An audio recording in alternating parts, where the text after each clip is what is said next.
बोलो राधे राधे, जोर से बोलो सभी। तो यहाँ पर गुरुदेव महाराज देख रहे हैं प्रथा, मैं तुमको गुरु मंत्र देता हूं। तो बोले गुरु मंत्र दीजिए। तो गुरु मंत्र दिया। तो गुरु मंत्र को गुप्त रखना, कभी किसी को बताना नहीं चाहिए, और प्रतिदिन प्रातः काल सायंकाल उसका जप करना चाहिए। तो गुरुदेव ने मंत्र दिया तो प्रथा को विश्वास नहीं हुआ कि क्या पता इसमें पावर है कि नहीं, शक्ति है कि नहीं। तो सूर्य नारायण के समक्ष पढ़ने लगे मंत्र को। गुरुदेव हनुमान जी के भी गुरु है सूर्यदेव। हनुमान जी ने गुरु किसको बनाया? सूर्यदेव। और सूर्यदेव की एक पुत्री है सुवर्चला, उसके साथ हनुमान जी का ब्याह भी हुआ है। तो यहां पर महाराज सूर्य नारायण के समक्ष मंत्र को आजमाने लगे, मंत्र को पढ़ने लगे। गुरुर् ब्रह्मा गुरुर्विष्णु गुरुर्देव महेश्वरा, गुरुर् साक्षात् परब्रह्म तस्मै श्री गुरुवे नमः। गुरु मंत्र को आजमाया, सूर्यदेव आ गए। क्या बात है प्रथा, क्या हो गया? बोले कुछ नहीं, मैं तो मंत्र को आजमा रही थी, मंत्र में ताकत है कि नहीं है। तो मंत्र में पावर है, ताकत है, तो मैं आया हूं, खाली नहीं जाऊंगा। सूर्य नारायण ने अपना प्रसाद लिया, चले गए। प्रथा कुंवारी अवस्था में गर्भवती हो गई। धीरे धीरे महाराज पुत्र को जन्म दिया, बालक को गंगा में छोड़ दिया, बहता बहता जा रहा है। अधिरथ को राधा धृतराष्ट्र का सारथी गंगा जी पर रोज जाए, जल चलाए, पूजा करे, प्रार्थना करे, एक पुत्र दे दे, एक लाल दे दे। बालक बहता बहता आया, महाराज राधा की गोद में आ गया।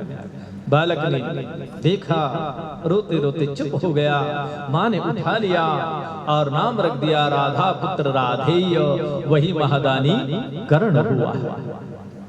महाराज सुखदेव जी ने कहा राजन इधर जो है प्रथा महाराज विचार कर रही है कि जब कुंवारी अवस्था में पुत्र को जन्म दे सकती हूं, तो अब तो मेरा विवाह हो चुका है।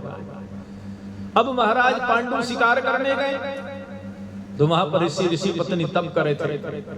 तप करते करते वृद्धावस्था आ गई, पर कभी जीवन में भोग की कामना नहीं की। एक रोज ऋषि पत्नी ने कहा महाराज आज हमारी भोग करने की इच्छा हो रही। ऋषि ने कहा कि शरीर तो वृद्ध हो गया है, बोले नूतन शरीर धारण करते हैं। तो मृगी का रूप धारण किया, नूतन भोग विलास करने लगे। महाराज पांडु ने देखा कि बड़े सुंदर मृगी हैं, शिकार करना चाहिए। तो राजा ने बाण संधान करके बाण मारा, ऋषि को लगा। ऋषि अपनी अवस्था में आ गया। राजन जीवन में पहली बार भोग कर रहे हैं और वो भी तुमने पूर्ण नहीं होने दिया। जाओ हम तुम्हें श्राप देते हैं कि तुम पत्नी को स्पर्श करोगे तो तुम्हारे प्राण निकल जाएगा। ऋषि ने श्राप दिया। प्रथा ने देखा महाराज तुमको श्राप है, तुम वन में चले जाओ। तो महाराज वन में चले गए। तो यहाँ पर महाराज मन नहीं लग रहा है। माद्री झरने पर जल भरने पहुंची है, स्पर्श किया, स्पर्श करते ही दोनों के प्राण निकल गए। प्रथा विधवा हो गई। यहाँ से विधवा नारी की कथा शुरू होती है। तो प्रथा ने देखा कि मैंने जब कुंवारी अवस्था में थी तब पुत्र को जन्म दे दिया, तो अभी मैं पुत्र को जन्म दे सकती हूँ। तो उसी समय महाराज धर्म का आह्वान किया, उससे धर्मराज युधिष्ठिर का जन्म हुआ। दूसरा वायु का आह्वान किया, उससे भीम का जन्म हुआ। तीसरा इंद्र का आह्वान किया, उससे अर्जुन का जन्म हुआ। देवताओं के अश्विनी कुमार महाराज उनका आह्वान किया, उससे नकुल और सहदेव का जन्म। प्रथा के 5 और गांधारी के 101 संतानें। सुखदेव जी ने कहा राजन नामकरण संस्कार किया गया, सबका रहने लगे, वन में खेलने गए। खेलते खेलते इनकी गेंद कुएं में गिर गई। तो गुरुदेव आ रहे थे, गुरु द्रोणाचार्य जिनकी पत्नी कृपी और उनके घर में एक पुत्र है जिसका नाम अश्वत्थामा है। अश्वत्थामा मित्रों के साथ खेलने गया। खेलते खेलते मित्रों ने कहा चलो गाय का दूध पिएंगे, गाय का दूध पिएंगे। अस्वस्थामाव्या मां अहम गौ दुग्धम ददाम्यहम्। गाय का दूध, तो गाय तो थी नहीं घर में, तो दूध कहां से दे? हट पड़ गया, नहीं मां गाय का दूध होना। द्रोणाचार्य के पास गई कृपी, महाराज तुम्हारा लाल दूध के लिए रो रहा है, गाय के दूध के लिए, घर में गाय तो है नहीं, दूध कहां से आएगा? द्रोणाचार्य ने कहा कृपी ज्यादा हट करे तो चावल ले ले और चावल का धोया पानी गिलास में भर के दे, क्योंकि वो भी दूध की तरह होता है सफेद सफेद, और उसको क्या पता गाय का दूध है कि क्या है। ठीक है, महाराज चावल लिया, चावल का धोया पानी गिलास में भर के दे दिया। अस्वस्थामा गट गट करता पी गया। कृपी रोने लगी, महाराज जाइए एक गाय दूध वाली लेकर आइए। तो महाराज द्रोणाचार्य जी चले अपने मित्र द्रुपद के यहाँ। द्रुपद के यहाँ लाखों गाय थी। मित्र एक गाय दूध वाली दे दो। कहा मैं जानता नहीं पहचानता नहीं तुम। अरे भैया ब्राह्मण के नाते दे दो। बोले नहीं। तो महाराज रिक्तम हस्तम गंतव्यम द्रोणाचार्य, खाली हाथ आ रहे थे उधर से। तो बच्चों ने देखा गेंद कुएं में गिर गई है। तो बच्चों ने कहा गुरुदेव गेंद कुएं में गिरी है, गेंद निकाल के दे दो। कहा ठीक है। महाराज बाण मारा, गेंद को चिपक गया, दूसरा बाण मारा, बाण को चिपक गया। गुरुदेव ने गेंद निकाल कर दे दिया। बच्चे प्रसन्न होकर पहुंचे हस्तिनापुर। भीष्म पितामह से कहा पितामह हमें गेंद मिल गई है। गुरुदेव ने गेंद निकाल कर दी। गुरु कौन है? तो बताया महाराज भीष्म जी आदर भाव से गुरुदेव को बुलाते हैं, भोजन कराते हैं और कहा इन सबको आप भोज जो है विद्या अध्ययन कराइए। तो महाराज द्रोणाचार्य जी सबको साथ में लेकर अर्जुन से प्रेम करते हैं और उसको महाराज चक्रव्यूह कैसे तोड़ना सारी विधि बताते हैं, और दुर्योधन से उतना प्रेम नहीं कर सबको अस्त्र शस्त्र चलाना सिखाया। एक रोज परीक्षा ली गुरुदेव ने, बच्चों बताओ इस वृक्ष पर क्या है? कोई कह रहा है पत्रम पुष्पम फलम तोयो यो में भक्त्या प्रयच्छति। कोई बोल रहा फल है, कोई बोले फूल हैं, कोई बोले पत्ते हैं। अर्जुन ने कहा गुरुदेव मुझे तो केवल इस वृक्ष पर एक चिड़िया दिखाई दे रही है और चिड़िया की आंख दिख रही है। गुरुदेव ने देखा सच्चा निशानेबाज यही है। अर्जुन पास बाकी सबको फेल कर दिया।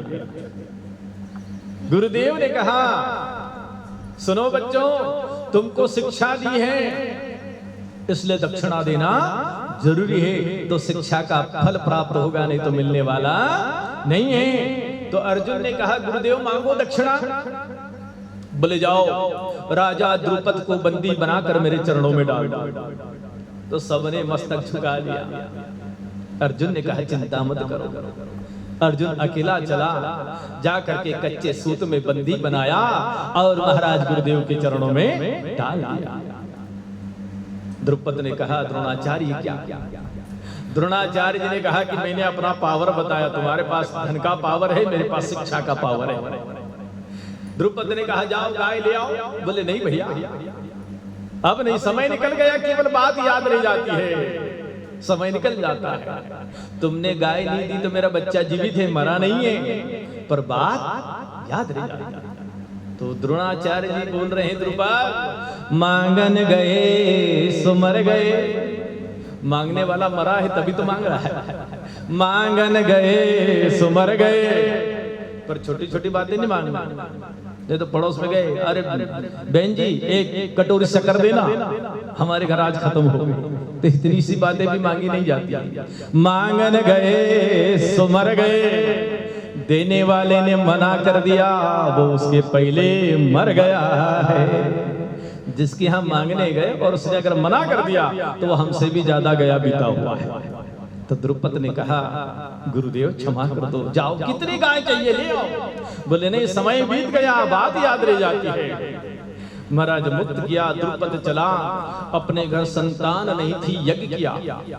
यज्ञ से द्रौपदी और धृष्टद्युम्न नाम की संतानों का जन्म होता है। सुखदेव जी ने कहा कि राजन इधर सबको अस्त्र शस्त्र सिखा दिया, हस्तिनापुर पहुंचे हैं अपने अपने बल का महाराज प्रयोग करने लगे। कोई अग्नि की वर्षा कर रहा है, कोई जल की बरसात कर रहा है, कोई पुष्प की बरसात कर रहा है। तो धृतराष्ट्र ने देखा कि अब मेरी वृद्धा अवस्था आ रही है, तो मेरे बाद में राजा कौन बनेगा, इसलिए उसका नाम नियुक्त किया जाए। तो नाम नियुक्त करने लगे धर्मराज युधिष्ठिर का। धर्मराज बने तो मामा जी वहीं थे। मामा जी ने कहा भांजे को, भांजे आज सचिव बना तो कल राजा बन जाए। तो मामा जी कुछ ऐसा करो ना कि सारी के सारी हस्तिनापुर अपने हाथ में लग जाए। कहा कोई बात नहीं। महाराज पांडव चले हैं कुल देवी पूजन के लिए। किसी भी पद पर बैठने के पहले कुल देवी का पूजन। घर में कोई भी कार्य हो तो सबसे पहले कुल देवी की आराधना, कुल देवी को निमंत्रण। तो चले हैं महाराज कुल देवी को निमंत्रण देने के लिए। दूर का मामला था तो मार्ग में विश्राम किया। तो विश्राम जहां किया वहां लाख का महल बना दिया, लाक्षागृह जिसको बोलते हैं। रात्रि विश्राम किया। विदुर जी ने कहा था चलते समय कि जैसा चूहा बिल में रहता है उसके दो मार्ग होते हैं। कहा ठीक है। तो महाराज सुरंग खोद कर बाहर हो गए पांचों मां सहित। 5 भील आकर निवास किया। रात में आग लगा दी, महल धक धक करता जल गया। प्रातः काल दुर्योधन आया और उन मरे भी भीलों की हड्डियों को उठा उठा कर रोने लगा। मेरे भाइयों तुम मर गए हो, मेरे भाइयों तुम जल गए हो। पर अंदर से तो खुशी हो रही कि चलो अच्छा वो सब मर गए, अब सारा राजपाट अपना हो गया।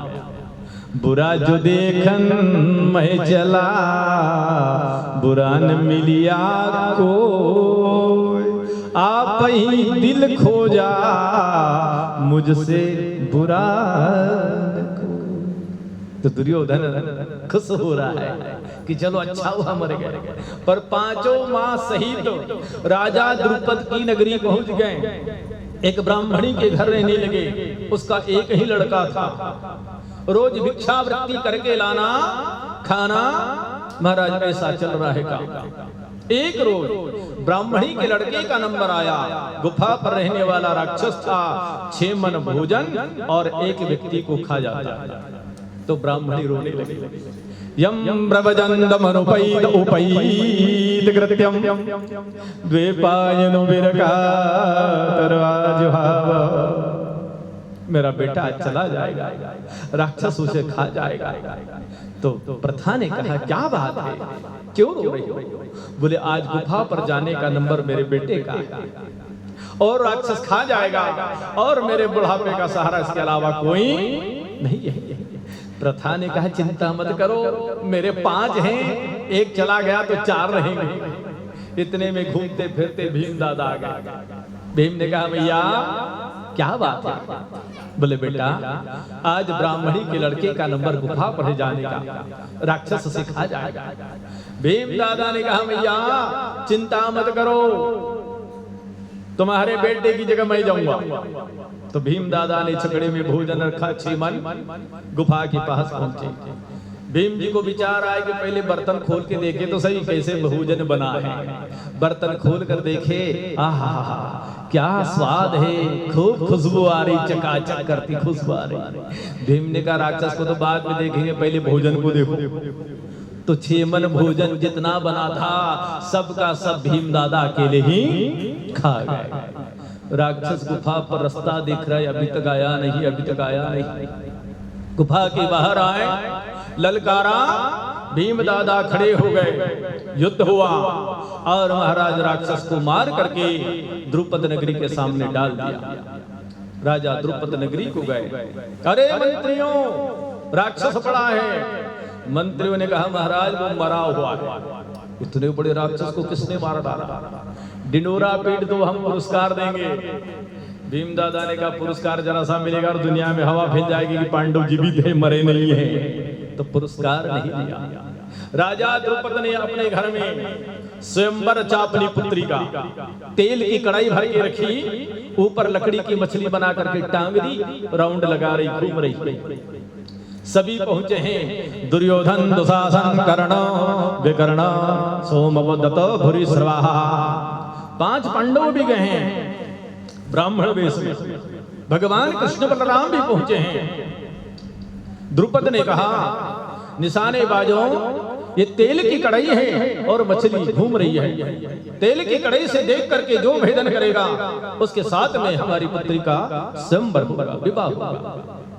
तो दुर्योधन चला, तेल की कढ़ाई में बाण छोड़ा, देखा तो महाराज मछली आगे बढ़ गई, बाण और कहीं निकल गया। दुशासन, विकर्ण, सोमदत्त, भूरिश्रवा सब फेल हो गए। कर्ण खड़ा हुआ तो भगवान ने रोक दिया। भगवान पूछने लगे, तब किम नाम अस्ति, तुम्हारा नाम क्या है? तब किम गोत्रोत्पन्नोति, तुम्हारा गोत्र क्या है? तो गोत्र का पता होना जरूरी है। अपना गोत्र पता ही नहीं है क्या है, कश्यप गोत्र है ना। कश्यप ऋषि की संतान होने के कारण कश्यप गोत्र होगा। तो यहाँ पर गोत्र का वर्णन पूछा, तम किम वर्णयात, तुम्हारी जात क्या है, तुम्हारा वर्ण क्या है? कुछ भी कर्ण को पता नहीं था। तो भगवान ने कहा, भैया जिसको नाम मालूम नहीं, जिसको गोत्र मालूम नहीं, जिसको जात मालूम नहीं, जिसको वर्ण मालूम नहीं, उसके साथ हम ब्याह नहीं कर सकते हैं, बैठ जाओ। क्योंकि भगवान को मालूम था कि ये मछली का भेदन कर देगा, इसलिए बिठा दिया। कर्ण बैठ गए। भगवान ने इशारा किया, अर्जुन उठो। अर्जुन ने कहा, नहीं सब पहचान लेंगे, सब अपने जो वाले हैं। भगवान ने कहा, उठो, मैं हूं ना, सब संभाल लूंगा। तो अर्जुन ने मन ही मन कीन प्रणाम, हाथ नहीं जोड़े, मन से आत्मा से प्रणाम किया। तो भगवान ने भी आशीर्वाद दिया, सफल मनोरथ होई तुम्हारे। अर्जुन खड़ा हुआ, तेल की कढ़ाई में देखा और मछली के आग का भेदन कर दिया।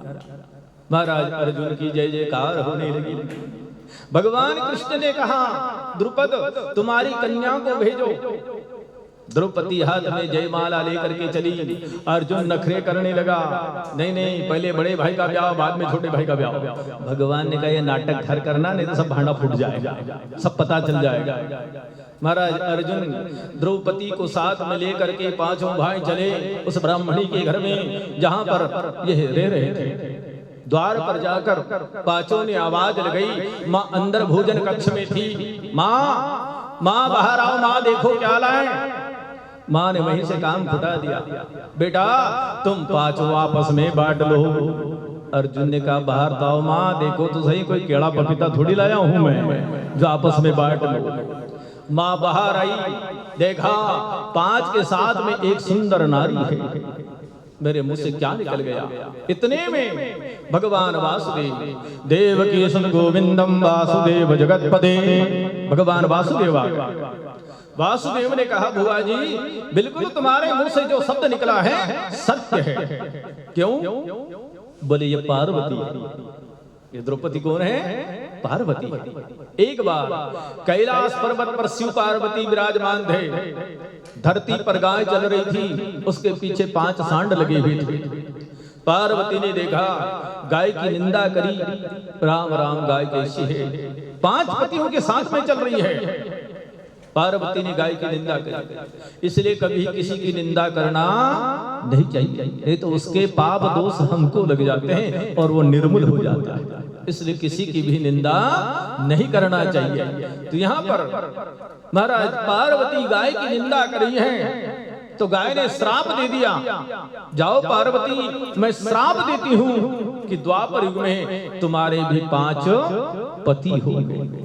वही पार्वती द्रौपदी बनी और भगवान शंकर वही 5 पांडव हुए। महाराज एक एक के पास में 72 दिन रहना, अग्नि स्नान करना, फिर दूसरे के पास आना। एक ही धर्म एक व्रत नेमा, काय वचन पति पद प्रेमा। पातिव्रत धर्म को निभा रही है, 5 के साथ में रहने लगी। सुखदेव जी ने कहा कि राजन हस्तिनापुर में आए, इंद्रप्रस्थ का निर्माण किया, वहां पर रहना, तो उसका उद्घाटन किया। उद्घाटन में सबको आमंत्रण किया, गृह प्रवेश, इंद्रप्रस्थ का प्रवेश, सबको बुलाया, सबके सुप्रत काम लगा दिया, तुमने ऐसा करना, तुमने वैसा करना, तुमने ये करना, तुमने वो करना, सबके सुप्रत काम लगा दिया। पर दुर्योधन के सुप्रत कोई काम नहीं लगाया। तो भीम ने कहा कि सो तुमने इसको काम क्यों नहीं लगाया? भगवान ने कहा उसके सुप्रत एक काम है, तुम्हारी तिजोरी से नोट निकालने का काम। तो भीम ने कहा ऐसा क्यों? तिजोरी हमारी नोट ये निकाले? भगवान ने कहा दुर्योधन जितने नोट निकालेगा उतने वापस जमा हो जाए। इस बात का पता केवल भगवान वासुदेव को मालूम था, दुर्योधन को भी मालूम नहीं था। क्या विशेषता थी? उसके दाहिने हाथ में स्वस्ति बना हुआ था। साथिया, स्वस्ति बना हुआ था। दादी भगर ज्यादा खा लिया क्या आज? तो यहां पर स्वस्ति बना हुआ था। तो जिसके हाथ में सीधा स्वस्ति हो वहां पर धन की कोई कमी नहीं होती। अपने हाथ में नहीं है, अपने हाथ में होता था बढ़िया, राव में थोड़ी आते।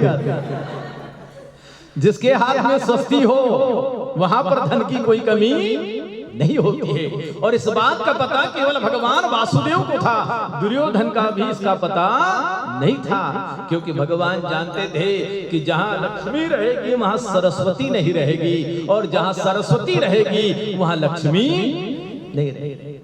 मतलब धन है पर बुद्धि नहीं रहने की, अक्कल नहीं आने की। कभी कभी अपन कहते नहीं धन तो खूब है पर सालों में अक्कल नहीं, मतलब वही समझ आना दुर्योधन है। तो यहां पर भगवान कृष्ण को इस बात का पता था केवल। तो भगवान ने कहा भीम तुम्हारी तिजोरी से नोट दुर्योधन निकालेगा, और जितना खर्च करना है अधिक से अधिक खर्च करो। खर्च करोगे तो जमा वापस हो जाएगा। तो कहा ऐसी बात है? बोले हाँ। तो फिर चकाचक चलने दो काम। खूब महाराज चकाचक काम किया, खूब इंद्रप्रस्थ का उद्घाटन किया, सबको बुलाया, भोजन कराया, खूब खर्च किया। तिजोरी खोल के देखे तो जैसी की तैसी भरी है, क्योंकि नोट जो निकाले उतने वापस हो जाते थे। दुर्योधन के हाथ में वो विशेषता थी। महाराज सब भोजन करके चले गए। दुर्योधन ने देखा कि देखे तो सही इंद्रप्रस्थ कैसा है। तो इंद्रप्रस्थ देखने चला, अदला बदली कर लेंगे, यहाँ भी नियत खराब हो रही है, वो इनको दे दूंगा, ये मैं ले लूंगा, अच्छी रकम मेरी और खराब रकम पांडवों की। तो दुर्योधन देखने चला, दीवार इतनी सुंदर दीवार थी जैसे दरवाजा लगा। दुर्योधन निकलने लगा, सिर में चोट आ गई, पीछे मुड़ के देखा, किसी ने देखा तो नहीं, कहेंगे किसको दीवार भी नहीं दिखी। फिर आगे बढ़ा तो जमीन ऐसी थी जैसे जल बह रहा हो। तो सारे वस्त्र निकाले, आगे बढ़ा तो वहां पर जमीन थी, जल नहीं था। कपड़े पहने आगे बढ़ा, फिर वैसी जगह। दुर्योधन ने देखा कि यहाँ भी जमीन होगी, यहाँ कहाँ का जल आया। वो इंद्रप्रस्थ के मध्य में गड्ढा था। यहाँ भी वास्तु है सेठ जी, वास्तु यहाँ भी है। इंद्रप्रस्थ में महल के मध्य में गड्ढा था, उसी गड्ढे में दुर्योधन गिर पड़ा। महल के पर द्रौपदी कैसे सुखा रही थी, खिलखिला करके द्रौपदी हंसी। अरे अंधे की औलाद अंधी निकली, जल का गड्ढा नहीं दिखा। इतनी बातें दुर्योधन के रोम रोम में महाराज लग कोक भवन में पहुंचा। जिस घर में मकान के मध्य गड्ढा होगा उस घर में कोई रहने वाला नहीं होगा। ये महाभारत का मेन कारण ये गड्ढा ही है महाराज। तो घर के अंदर गड्ढा भी करना हो तो व्यवस्थित करना, ब्रह्म भाग में कभी गड्ढा होना नहीं चाहिए। ब्रह्म भाग में गड्ढा नहीं होना, ये दुख देता है। यहाँ पर दुर्योधन को भवन में धृतराष्ट्र ने पूछा, बेटा क्या बात है? पिताजी, पांडवों ने इतने बड़े इंद्रप्रस्थ का उद्घाटन किया, हमारे पास क्या नहीं? बोले क्या करना चाहते हो? राजसूयज्ञ, अश्वमेघ यज्ञ, विश्वजीत यज्ञ। दुर्योधन ने कहा ध्रुव क्रीड़ा का यज्ञ, जुआ खेलना। ठीक है, आमंत्रण दिया। महाराज पांचों पांडव आए। मामा शकुनी ने पासा बनाया अपने पिताजी की हड्डियों का, उसके तरफ चारों तरफ एक ही अंक है, दूसरा अंक हो तो नंबर आए। महाराज बैठ गए, एक तरफ कौरव एक तरफ पांडव। भीष्म पितामह है, धृतराष्ट्र है, द्रोणाचार्य है, कृपाचार्य है, अश्वत्थामा है, बड़ी बड़ी हस्तियां बैठी। महाराज पासा फेंका, इंद्रप्रस्थ हड़प कर लिया। फिर पासा फेंका, रथ हाथी घोड़े हड़प कर लिए। फिर पासा फेंका, धनमाल हड़प कर लिया। क्योंकि दूसरी संख्या हो तो नंबर आए, संख्या दे गई, उल्टा फेंको चाहे सीधा फेंको। धीरे धीरे पांडवों का सब धनमाल हड़प कर लिया। स्वयं पांडव दाव पर लग गए, द्रौपदी को दाव पर लगा दिया। अब कुछ भी बचा नहीं है, अनीति से खेला गया खेल। इसलिए कहा है जिसके हाथ में हो दास उसका सत्या। इसलिए कभी भी हाथ में पत्ते रखना नहीं चाहिए। वंश का धन का सर्वनाश करना हो तो हाथ में ताश हो। महाराज यहाँ पर पांडव सब तरफ से निर्बल हो गए। दुर्योधन ने कहा मंत्री जाओ द्रौपदी को भरी सभा में लेकर के आओ। द्रौपदी को लेने गया तो द्रौपदी ने कहा महामंत्री मैं रजस्वला। प्रथम दिन चांडालिनी, द्वितीय दिन धोबिनी।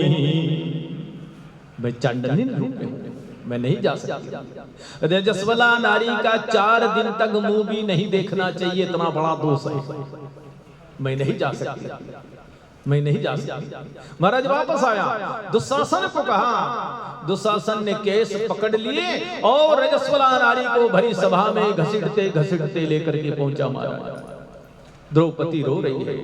महाराज धृतराष्ट्र, भीष्म पितामह, द्रोणाचार्य, कृपाचार्य, अश्वत्थामा, तुम्हारे यहाँ पर यही होता है कि एक अबला नारी को भरी सभा में इस प्रकार से हाल किया जाए। द्रौपदी चीख चीख करके बोल रही। पतिदेव से बोला पर पतिदेव भी निर्बल है, कुछ नहीं कर सकते। द्रौपदी जी ने देखा कि यहाँ कोई सुनने वाला नहीं है। तब उसी समय द्रौपदी पुकारने लगी, आवाज लगाने लगी। निर्बल के प्राण पुकार रहे, जगदीश हरे जगदीश हरे। निर्बल के प्राण पुकार रहे, जगदीश हरे जगदीश हरे। निर्बल के प्राण पुकार रहे, जगदीश हरे जगदीश हरे। निर्बल के प्राण पुकार रहे, जगदीश हरे जगदीश हरे। जगदीश हरे जगदीश हरे जगदीश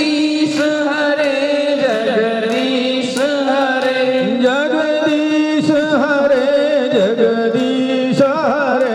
जगदीश हरे जगदीश हरे जगदीश हरे जगदीश हरे। जगदीश हरे जगदीश हरे जगदीश हरे जगदीश हरे।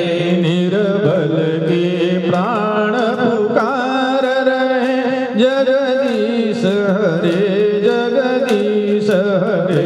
निर्बल के प्राण पुकार रहे, जगदीश हरे जगदीश हरे। भक्तवत्सल भगवान की जय। करुण भाव में पुकार रही है, करुण भाव में आवाज लगा रही है।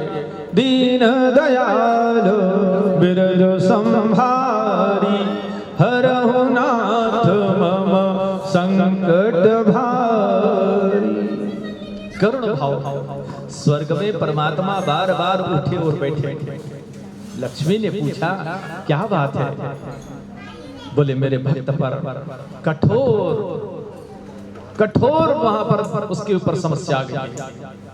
तो बोले यहाँ से काम होता हो तो ऐसे कर दो ना। तो दुशासन 60,000 हाथी का बल रखने वाला महाराज साड़ी पकड़ी और भरी सभा में हरण करने लगा। चिरहर साड़ी खींच रहा है, साड़ी खींच रहा है। साड़ी खींचते खींचते सभा में साड़ी का ढेर लग गया। पर द्रौपदी निरंजन नहीं हुई, क्योंकि यहाँ पर द्रौपदी ने वस्त्रदान किया था।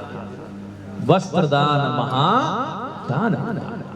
एक बार द्रौपदी जब कुंवारी थी, अपनी सहेलियों के साथ में गंगा स्नान के लिए जा रही थी। सहेलियों के साथ में हंसी ठिठोली करती। और संत ने अपनी अच्छी लंगोट को धोकर सूखने डाल दी और फटी लंगोट धारण कर ली। संत ने देखा कि नारियां आ रही, महिलाएं आ रही हैं, तो संत वृक्ष की आड़ में छुपने लगे। द्रौपदी जी ने देख लिया कि कोई समस्या है। उसी समय द्रौपदी ने अपनी साड़ी फाड़ करके संत को दे दी। दो महाराज, संत ने लपेट लिया, आशीर्वाद दिया। द्रौपदी, इस साड़ी में जितने धागे हैं, एक एक धागा तुम्हारे समय आने पर काम में आएगा। तो आज वो वस्त्रदान किया हुआ काम में आया। भगवान ने वस्त्र उतार लिया। गोपाल कृष्ण भगवान। बोलो राधे राधे। जोर से बोलो, जोर से बोलो। यहां पर महाराज द्रौपदी निरंजन नहीं हुई। दुर्योधन ने कहा, महाराज इन पांडवों को 12 वर्ष का वनवास और 1 वर्ष का अज्ञातवास। महाराज चले हैं, तपस्वी वेश धारण किया। वो विधवा नारी नहीं गई, अपने राजपाट को घराने को छोड़ कर दिया। द्रौपदी 5 के साथ में चली है महाराज।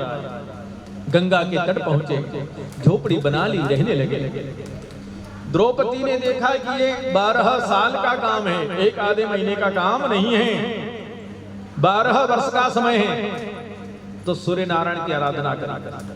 सूर्य नारायण बहुत जल्दी प्रसन्न होते हैं। 6:30 बजे तांबे के लोटे में जल, चंदन, कंकु, चावल, सफेद आकड़े का पुष्प डाल करके जो सूर्य नारायण को अर्घ देता है, 6 महीने में सारी दरिद्रता दूर हो जाती है। तो द्रौपदी ने 6 महीने केवल जल चढ़ाया। 6 मास भगवान सूर्य नारायण प्रसन्न हो गए। आकृषेण रजसा वर्तमानो निवेशयन् मृतञ्च हिरण्येन सविता रथेन देवो जाति भुवनानि पश्यन्। सूर्य नारायण प्रसन्न हो गए। क्या बात है द्रौपदी, मांगो। द्रौपदी ने कहा, मांगू क्या? यहाँ खाने पीने के लाले पड़ रहे, और कुछ भी नहीं। न घर न वह, कुछ नहीं चाहिए मेरे को, केवल खाने की व्यवस्था हो जाए। उसी समय भगवान सूर्य नारायण ने एक सुंदर मटकी दे दी। लो, इस मटकी के अंदर इतना भोजन चाहे जितनों को खिला देना, कभी समाप्त नहीं होगा। पर तुम सबसे पहले पतिदेव को भोजन कराना, उसके बाद किसी और को भोजन कराना, और आखिरी में तुमने भोजन करना। तो कहा ठीक है। द्रौपदी जी ने मटकी ले ली और महाराज अपने पतिदेव को सबसे पहले भोजन करा, उसके बाद में भोजन कर। एक रोज दुर्वासा ऋषि हस्तिनापुर आए चतुर्मास बिताने। देव सोनी एकादशी से देव उठनी एकादशी तक 4 महीने किसी भी तीर्थ स्थल में बिताना चाहिए। तो दुर्वासा ऋषि आए गंगा तट पर चतुर्मास बिताने। तो दुर्योधन ने कहा, दुर्वासा जी मेरा एक काम करो तो मैं बिताने दूंगा, नहीं तो नहीं। बोले क्या? दुर्वासा ऋषि बड़े खतरनाक ऋषि हैं, बड़े खतरनाक। इन्होंने भगवान कृष्ण को भी नहीं छोड़ा। एक बार वैशाख का महीना आया। वैशाख के महीने में ब्राह्मण भोजन का बहुत बड़ा महत्व है। अधिक मास में ब्राह्मण भोजन का बहुत बड़ा महत्व है। तो तुमको तो यही मिल रहा है क्या? तो यहाँ पर भगवान कृष्ण और महारानी रुक्मिणी द्वारका से दुर्वासा ऋषि के पास ले गए। कहा, महाराज वैशाख का महीना है, अमावस्या तिथि है, तो आप हमारे घर भोजन के लिए पधारो। दुर्वासा ऋषि ने भगवान कृष्ण से कहा कि अवश्य भोजन के लिए आएंगे जरूर, परंतु एक शर्त है। बोले क्या? बोले आप रथ लेकर के आओ, और रथ में घोड़े नहीं जुते जाएंगे, एक तरफ कृष्ण और एक तरफ रुक्मिणी, दोनों रथ में जूत कराओ और उस पर हम बैठकर सवारी करके जाएंगे, तो भोजन के लिए चलेंगे, नहीं तो नहीं। भगवान कृष्ण ने कहा, अवश्य महाराज आप जैसा कहो वैसा। तो भगवान कृष्ण रुक्मिणी रथ में धुर के गए, रथ दरवाजे में खड़ा कर दिया। दुर्वासा जी से कहा, महाराज पधारिए। दुर्वासा ऋषि रथ पर बैठे, हाथ में रास पकड़ ली और महाराज उठाई चाबुक, एक कृष्ण को और एक रुक्मणी को चाबुक मार दी। भगवान कृष्ण रुक्मणी दौड़ने लगे। दौड़ते दौड़ते द्वारका के निकट आए। महारानी रुक्मणी को धूप लग रही थी, पसीना बह रहा था। महारानी रुक्मणी ने कहा, महाराज मुझे प्यास लगी है, बहुत प्यास सता रही है। भगवान कृष्ण ने चलते चलते अपना चरण दबाया, गंगा प्रकट हो गई, जल की धार प्रकट हो गई। रुक्मणी ने जल पी लिया। दुर्वासा जी ने देख लिया कि हमारी बिना अनुमति के जल पिया है। सबसे पहले जल को श्राप दिया कि संपूर्ण द्वारका का जल खारा हो जाए। उस दिन से द्वारका का जल खारा हो गया। आज भी वहां का जल खारा है, पीने योग्य पानी वहां नहीं है द्वारका जी। फिर श्राप दिया दुर्वासा ऋषि ने भगवान कृष्ण को कि जाओ, आज से तुम यहाँ अकेले द्वारका में वास करोगे, रुक्मणी तुमसे 6 किलोमीटर दूर रहे। तो आज भी कृष्ण का मंदिर रुक्मणी के मंदिर से 6 किलोमीटर दूर है। ये दुर्वासा ऋषि का श्राप है। तो भगवान द्वारका में अकेले विराजमान है और रुक्मणी जी का मंदिर दूर बनाओ। गए कि नहीं गए द्वारका? जाना, अवसर आएगा, आ रहा है चांस अगली कथा करने के बाद। तो यहाँ पर महाराज जो है भगवान कृष्ण ने जो है उस श्राप को स्वीकार कर लिया। तो दुर्वासा ऋषि ऐसे, तो वो दुर्वासा दुर्योधन बोल रहा है कि जाओ पांडवों के यहाँ और 1000 ब्राह्मणों की मांग करना, वहां तो एक की भी व्यवस्था नहीं है, तो हजारों को कैसे खिलाएगा? तुमने श्राप दे देना। कहा ठीक है भैया। दुर्वासा जी गए, आवाज लगाई। द्रौपदी थी अकेली, 5 पांडव कहीं गए थे, आवाज लगाई। आई महाराज द्रौपदी बाहर, क्या बात है ब्राह्मण देवता? बोले मैं 1000 ब्राह्मणों के साथ आया हूं, सबके भोजन की व्यवस्था करो। द्रौपदी जी ने कहा ठीक है महाराज। दुर्वासा जी स्नान करने गए, तब तक महाराज यहाँ पर द्रौपदी ने भगवान कृष्ण को बुलाया, क्योंकि यहाँ पर कोई खाने की व्यवस्था नहीं थी और बिगड़ी बनाने वाला वही है। तो महाराज द्रौपदी आवाज दे रही, आवाज लगा रही है भगवान को, गोविंद बोलो हरि गोपाल बोलो, गोविंद बोलो हरि गोपाल बोलो, गोविंद बोलो हरि गोपाल बोलो, गोविंद बोलो हरि गोपाल बोलो, गोविंद बोलो हरि गोपाल बोलो, गोविंद बोलो हरि गोपाल बोलो, राधा रमण हरि गोविंद बोलो, राधा रमण हरि गोविंद बोलो, राधा रमण हरि गोविंद बोलो, राधा रमण हरि गोविंद बोलो, गोविंद बोलो हरि गोपाल बोलो, गोविंद बोलो हरि गोपाल बोलो, गोविंद बोलो हरि गोपाल बोलो, गोविंद बोलो हरि गोपाल बोलो, राधा रमण हरि गोविंद बोलो, राधा रमण हरि गोविंद बोलो, राधा रमण हरि गोविंद बोलो, राधा रमण हरि गोविंद बोलो। भक्त वत्सल भगवान की जय। बोलो राधे राधे। सभी हाथ उठाकर जोर से बोलेंगे। यहाँ पर महाराज द्रौपदी जी ने आवाज लगाई, भगवान रथ लेकर के आ गए। भगवान ने कहा क्या बात है द्रौपदी? बोले दुर्वासा जी 1000 ऋषियों को लेकर आए और बोले हमारे सबकी भोजन की व्यवस्था करो। तो महाराज यहाँ तो एक की भी व्यवस्था नहीं है। क्या सूर्य नारायण ने मटकी दी है ना? बोले मैंने खा पी के मांझ धो के अभी रखी। अरे बोले सीधी करो मटकी। तो घर के अंदर कोई भी बर्तन उल्टा नहीं रखना, उल्टा रखोगे तो बरकत नहीं रहेगी, सीधा रखोगे तो बरकत रहेगी। पर सीधा बर्तन खाली नहीं रखना, कुछ न कुछ होना, नहीं कुछ हो तो पानी ही भर के रख दो। भगवान ने कहा द्रौपदी देखो, बोले हाथ घुमाओ, हाथ घुमाया, कुछ नहीं है केशव। फिर भगवान ने कहा, अन्नपूर्णे सदा पूर्णे शंकर प्राण वल्लभे ज्ञान वैराग्य सिद्ध्यर्थम भिक्षाम देहि च पार्वती। अन्नपूर्णा कौन है? पार्वती है। तो हमने भी अन्नपूर्णा रखी है, रखी कि नहीं? कहाँ है? यहाँ भी है ना? हाँ, अन्नपूर्णा पूजा पाठ में होना जरूरी है। अन्नपूर्णा तो रखी, पर उसको रोज भोग भी लगाना है, नहीं तो ऐसा नहीं दीवार में चिपका दी बस। तो यहाँ पर भगवान अन्नपूर्णा का आह्वान कर रहे हैं। अन्नपूर्णा भगवान शंकर की पत्नी है। एक बार सभी देवताओं ने कहा, महाराज हमको अवकाश चाहिए, अवकाश चाहिए। तो सबको एक एक दिन की छुट्टी मिलती। तो अन्नपूर्णा ने कहा कि हमको भी अवकाश चाहिए। भगवान ने कहा, तू अवकाश ले लेगी तो दुनिया का क्या होगा? यहाँ तो दुनिया को दिन में 3 बार होना, सुबह नाश्ता, 12 बजे भोजन, शाम को भोजन। अगर तू छुट्टी ले लेगी तो दुनिया का क्या होगा? अन्नपूर्णा ने कहा, महाराज एक दिन तो छुट्टी देके देखो हमको। क्या ठीक है। भगवान ने अन्नपूर्णा को अवकाश दे दिया। और भगवान को 12 बजे भोजन क्यों लगता है, भोग लगता है? 12 बजे तक सभी जीव जंतु प्राणी भोजन कर लेते हैं, इसलिए भगवान को 12 बजे भोग लगता है।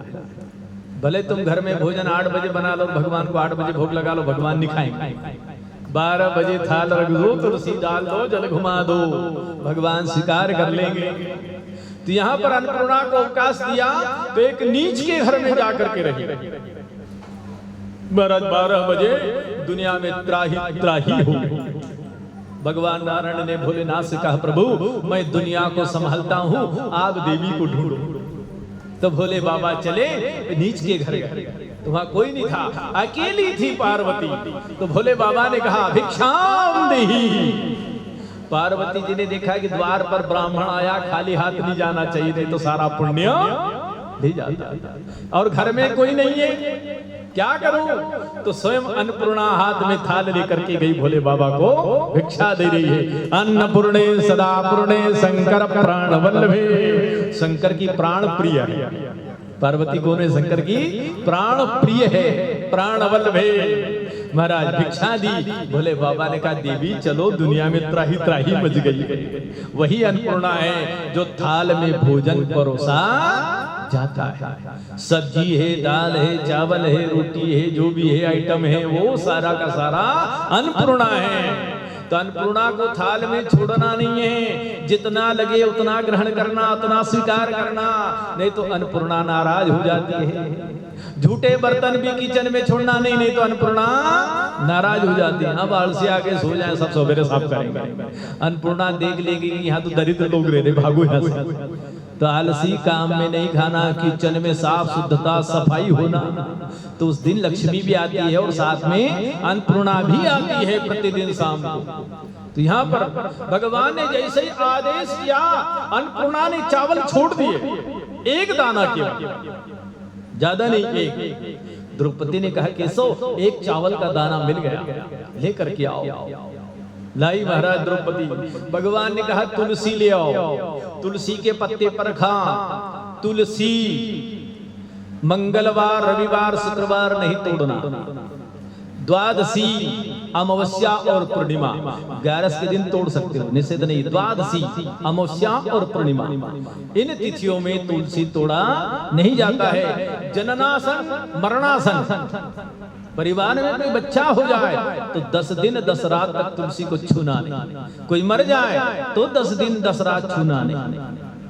पर किसी के द्वारा जो हमारे परिवार का नहीं है, उसके द्वारा हम तुलसी तोड़वा सकते हैं। जब कोई मर जाता है तो गरुड़ पुराण होती कि नहीं होती? तो हर कथा होती है, हर धार्मिक कार्य होता है, उसके बाद प्रसाद बांटा जाता है।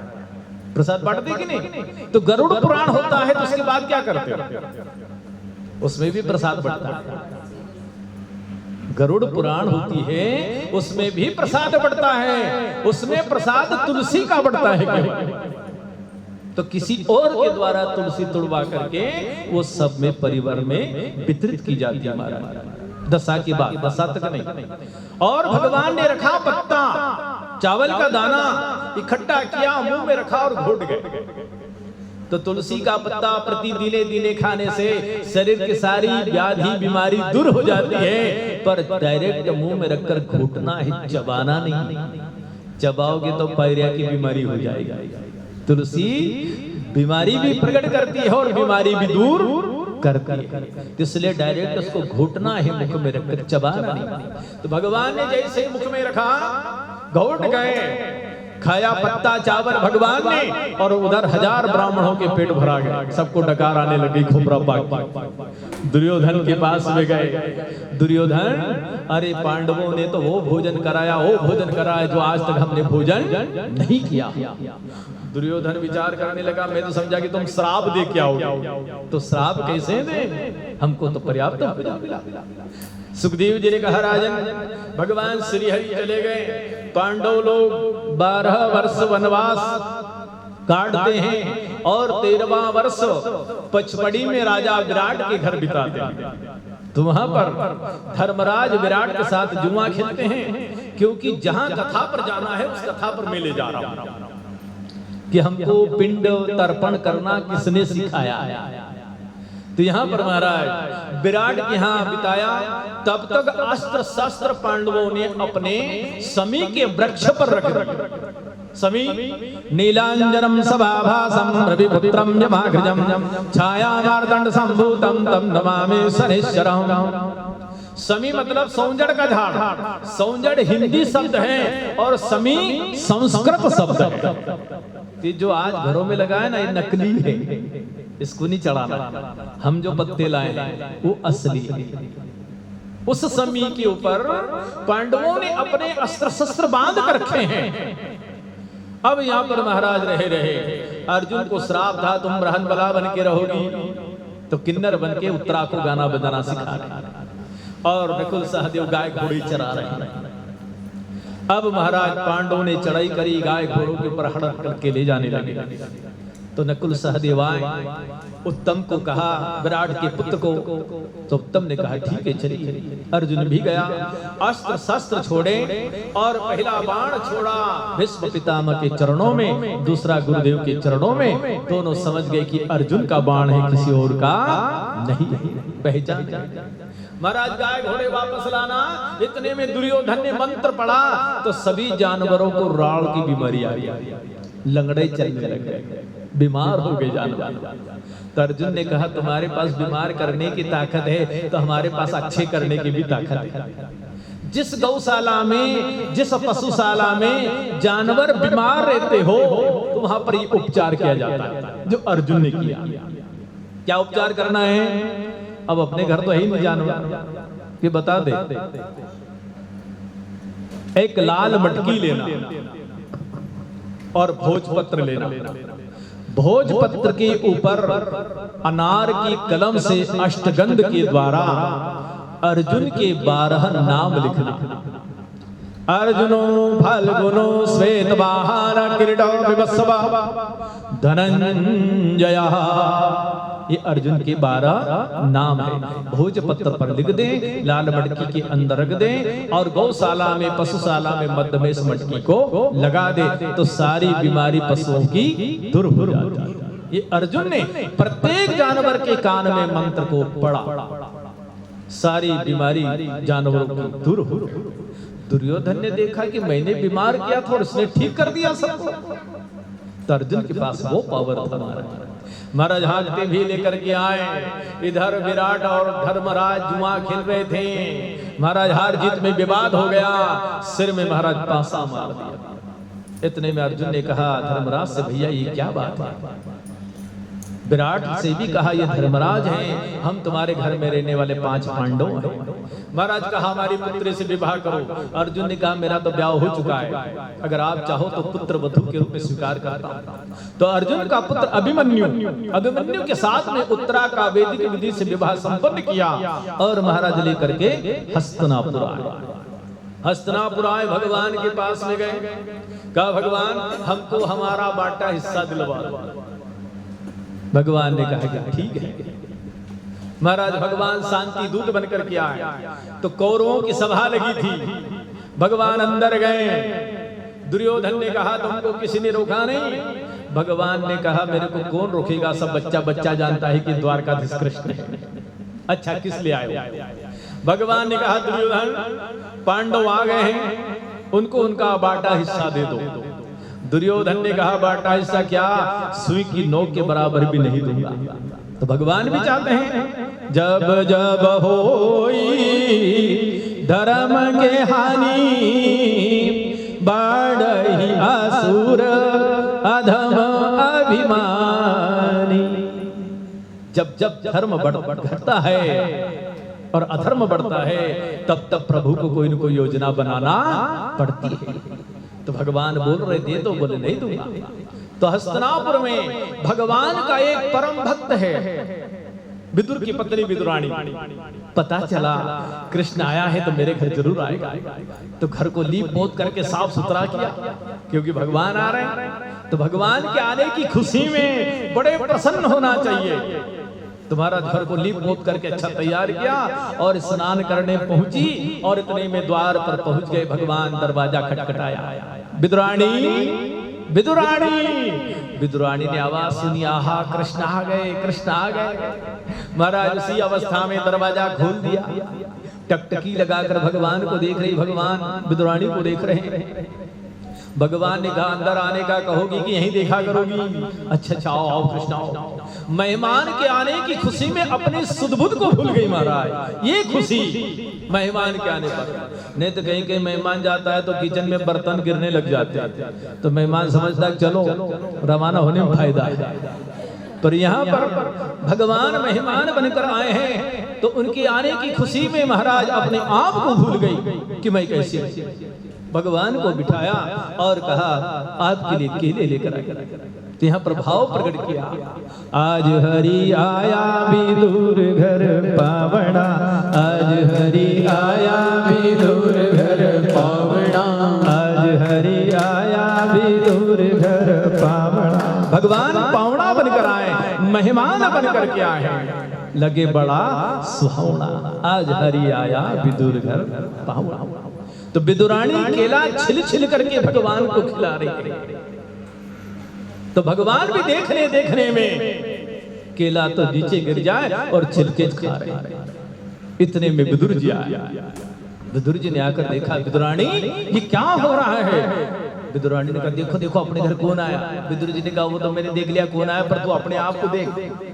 अंदर जाकर के महाराज वस्त्र धारण किया। विदुर जी ने भगवान से पूछा क्यों, कब के भूखे हो? भगवान ने कहा विदुर जी मैं खाने का भूखा नहीं, मैं तो भाव का भूखा हूं। अरे रूखा सूखा बासी जो भी मुझे खिला दे, भाव से खिलाए।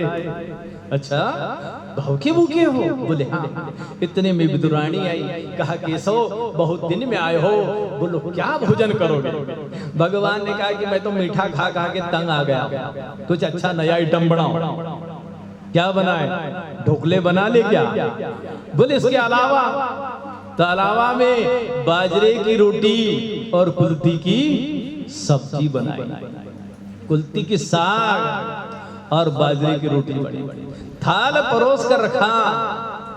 महाराज विदुरानी को विचार आया कि अगर कोई देखेगा तो क्या कहेगा कि इतना बड़ा रईस आदमी एक गरीब के घर में भोजन कर रहा है। तो विदुरानी ने अपना घाघरा पकड़ के उसकी आड़ कर दी और कहा कि सो भोजन करो। उस दिन से भगवान के मंदिर में पर्दा लग गया है। भगवान के मंदिर में पर्दा होना, ये पर्दा जो लगा है ना, ये विदुरानी का घाघरा है, भक्त की पहचान है। हर मंदिरों में पर्दा उस दिन से लगा है। पर्दा लगाओगे तो भगवान भोजन करेंगे, नहीं तो भगवान भोजन करने वाले नहीं है। सुखदेव जी ने कहा राजन, भगवान ने भाव से भोजन किया और चले जाकर पांडवों को बोल दिया कि भैया तुम जानो तुम्हारा काम जाने, वो तो देने से मना कर गए। ठीक है, भगवान द्वारका पहुंच गए।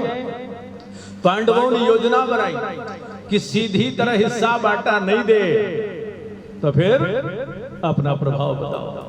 तो भगवान द्वारका में सोए हैं। दुर्योधन निमंत्रण देने गया, भगवान सोए थे, कहां बैठू तो सिराने बैठ गया। अर्जुन गया, भगवान सोए हैं, चरणों के सामने बैठ गए। तो हमारी जगह कहाँ है? भगवान के चरणों में। भगवान के सिराने नहीं बैठना, कभी भी सिराने नहीं खड़े होना, भगवान के सिर पे हाथ नहीं पुराना, चरणों में रहना। भगवान की निद्रा खुली। अर्जुन तुम बोले हाँ। दुर्योधन ने कहा नहीं नहीं पहले मैं आया। भगवान ने कहा नहीं नहीं मैंने तेरे को बाद में देखा, तू बाद में आया। अच्छा किस लिए आया? तो दोनों ने कहा धर्म क्षेत्रे कुरुक्षेत्रे समवेतायुवस्सभा मामका पांडवाश्चैव किम कुर्वन्तु संजयः। महाराज महाभारत हो रहा है तो आपको हम न्योता देने आए। भगवान ने कहा जाने वाला एक और आने वाले दो, न्योता वाले दो और जाने वाला एक।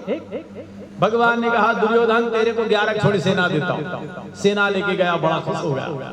भीष्म जी ने पूछा पितामह ने क्या लाया? बोले 11 छोड़ी सेना। भीष्म जी ने कहा मेरे को मालूम था सब मरने वाले, मारने वाला एक भी नहीं है, सब मरने वाले। फिर जाओ दोबारा स्वयं कृष्ण को मांग कर लाओ। तो कृष्ण से मांग करी, आप चलो हमारी तरफ से युद्ध करो। तो भगवान ने उसी क्षण प्रतिज्ञा करी कि दुर्योधन अगर महाभारत के रण क्षेत्र में अस्त्र शस्त्र उठाए तो मैं 2 पिता का कहूंगा। पर दुर्योधन को मालूम लेकिन के 2 पिता और 2.5 माता है। भगवान ने दुर्योधन को भी बना दिया। महाराज दोनों ओर की सेनाएं तैयार होती है, कुरुक्षेत्र में सेनाएं खड़ी हुई है। एक तरफ कौरव दल, एक तरफ पांडव दल। अर्जुन ने देखा, अर्जुन को मोह प्रकट हो गया। प्रभु सर्वे मम बांधवा, सब मेरे भाई बंधी जन है, मैं अपने हाथों से इनको कैसे मारूं? मैं नहीं मार सकता। अर्जुन को मोह हो गया। भगवान मोह से उबार रहे, विराट रूप धारण किया। बोले गोपाल कृष्ण भगवान